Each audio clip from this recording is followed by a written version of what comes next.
Кыргызстанда парламенттик шайлоонун алдын ала жыйынтыгы чыгарылды. Тагыраагы 23-20 карата эсептөөлөр айтылды. Борбордук шайлоо комиссиясынын төрайымы Нуржан Шайдылдабекованын айтымында бюллетендерди кол менен саноодон да жыйынтыктары чыгарыла баштады. Учурда автоматтык эсептөөнүн жыйынтыктары да келүүдө.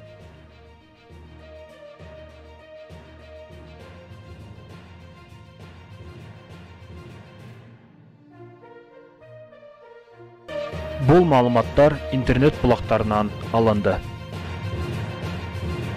Сиз биздин каналда алгач ирет болуп жатсаңыз, анда каналга катталыңыз. Жана ошондой эле бул маалыматтарды башка бирөөлөргө да таратып, алардын билип алуусуна себепчи болуңуз. Сиздер менен болгон Элдос Жумаев жана ошондой эле Эл ТВ каналы. Сиздердин назарыңыздарда Эл жаңылык программасы болду. Саламатта калыңыздар.